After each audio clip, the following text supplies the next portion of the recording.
Stiegl Bier.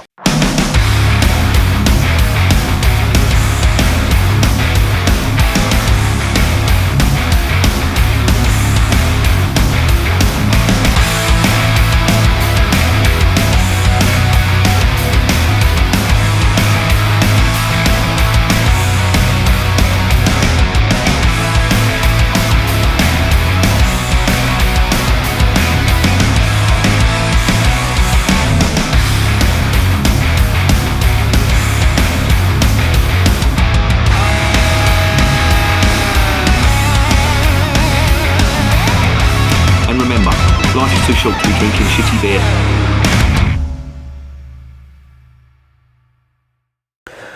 Welcome to another edition of Bands, Bikes and Booze Reviews. I've got one here from Austria, famous for its Stiegl Bier and Charlie Chaplin look-alike dictators. But we're not going to talk about him today, we're going to talk about this beer. This is from Stiegl. Stiegl in, is it German or Austrian? I don't know. Probably Austrian, probably German. But it means little step or little stair. And you've got a little step ingrained into the bottle on the side there. So that's on there, and it's also on the label here as well. So that's where it gets that name from. Stiegl is of course from Salzburg, capital city in Austria. It is the most popular independent brewery and beer in Austria. And I've tried their Weiss beer before. It was okay, nothing special, just okay. This is their beer. It is a lager, bottom fermented lager, very popular. And as I say, they're independent. The biggest conglomerate in Austria that owns the breweries is called Brau Union, and this obviously doesn't belong to them. These are completely independent, and they're very cagey with their information on what ingredients they're using. They say they cultivate their own yeast, which is fair enough. They don't give any indication on the hops that they use in their beer. However, they're from the Styrian region of Austria, and of course you can get Goldings and Saaz hops. You know, the border with the Czech Republic is quite close to Austria, so you've got the possibility of there being Saaz hops there. And to be honest, I think my money would be on there being Saaz hops in there. They have their own farmers that grow their own malt as well, two-row malt. Again, there's no indication on what type of malt, but they treat it, you know, they obviously kiln it and do whatever to it in their own way, so you've just got to take it on that.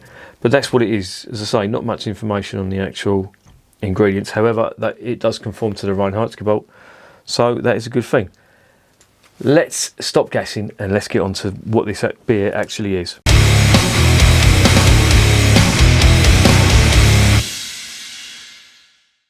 .330ml bottle, 5%, and it's a bottom fermented lager.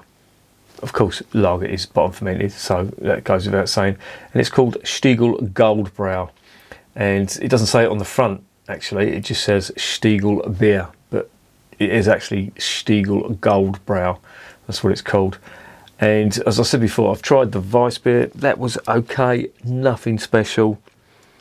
Let's try their Goldbrau.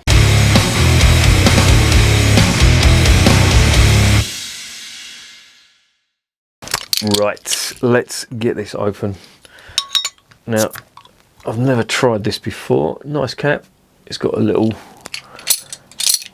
label on it. That smells a little bit skunky, and it's in a green bottle, so that is not good. There's the label. I'm not going to peel that off. I'm going to leave that on there because there's probably nothing underneath, but there you go. In the collection. I was getting whiffs. There could be sulphur in there. That actually smells a little bit skunked. Not good. Let's get it into the glass.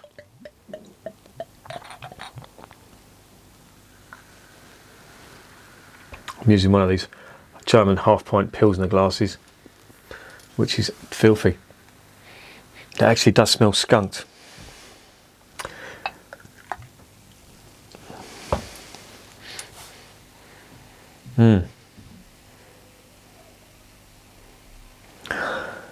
Or is that really, really earthy herbal hops? No, my money's on it being slightly skunked in a green bottle. That is not good. I is disappoint. It does look like a lager. Not much carbonation, light carbonation. Head is virtually zero.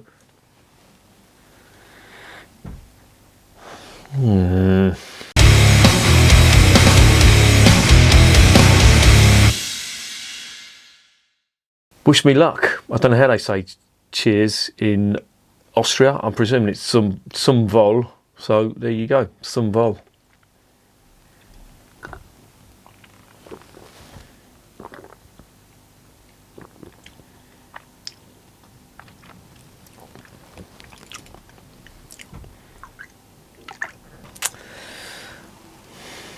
Oh,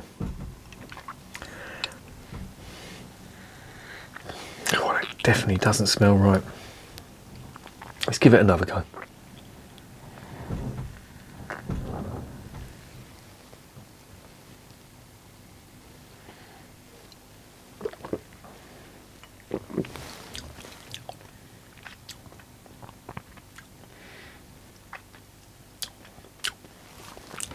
There is slightly sweet malt on the back end of that, quite bread type doughy malt. It's fairly clean tasting, but there is a little element of skunkiness in that. I'm sure that's what it is. Although it doesn't smell as bad as it did when I opened the bottle. Now, it wasn't sulphur. I know sulphur when I can smell it. This smelled distinctly like old cabbage, almost like a bit of, you know, skunk weed. And I'm talking about the drugs, skunk weed. If you've never smelt them, congratulations, you've led a very sheltered life.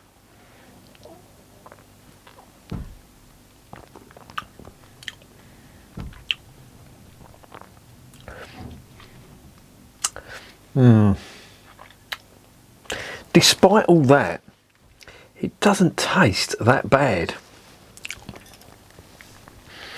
It's certainly not as bad as the, you know, the Peroni and the stuff you get round the corner. Skunk Central, I call that.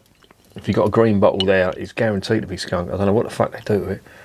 But this isn't that bad, to be honest.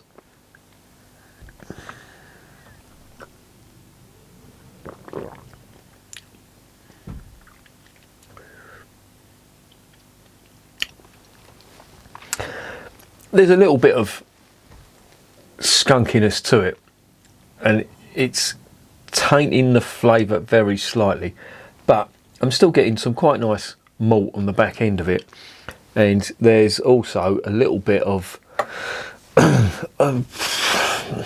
like herbal and lemon citrus notes on it, but to be honest, it's very, very average.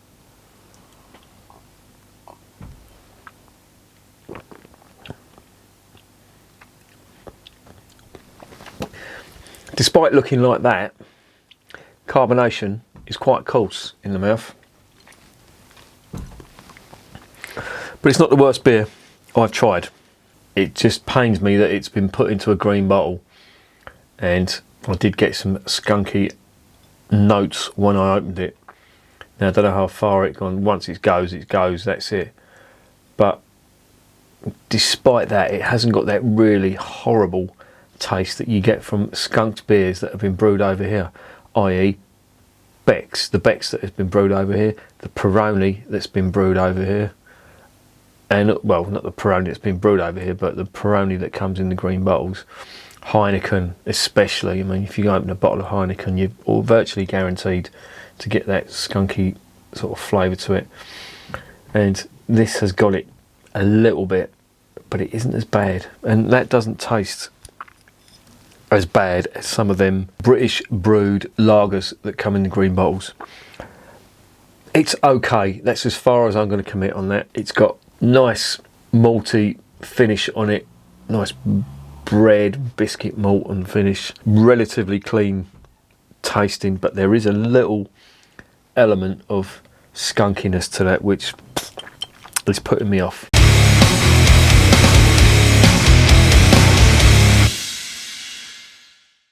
So what's the verdict on this? This could have been great if it was put in a brown bottle. I think the fact it's in a green bottle, the fact I got a horrible waft of skunkiness when I opened it, it's just ruined it for me. And it could have been a good beer.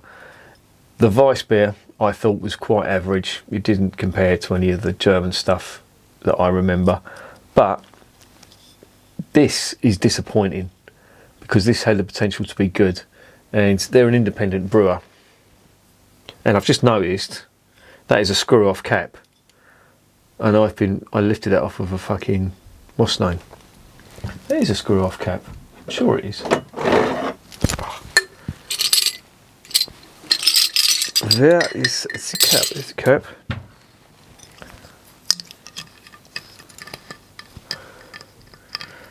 Is it made being a dick? No, it isn't. That's a screw off cap. What an idiot. Didn't realise it. Oh well. There you go. I don't know what's up with my arm. My arm is fucking killing me. I think it's my clutch hand for the bike. When I go out on the bike, I've got quite a springy clutch. It fucking kills. I hope it ain't arthritis. That runs in a family, that does, arthritis in the arm. That's going to be a right pain in the arse. I'm going to have to drink with me right hand now. Anyway, yeah, not impressed, to be honest. It could have been good, but it ain't. I'm going to give it a generous 6 out of 10. I can't recommend it. There's better out there, unfortunately. It's, you know, it could have been good. If they didn't put it in a green bottle, that could have been a really nice beer, but nah, it's just ruined it for me. There's a little element of skunkiness in there.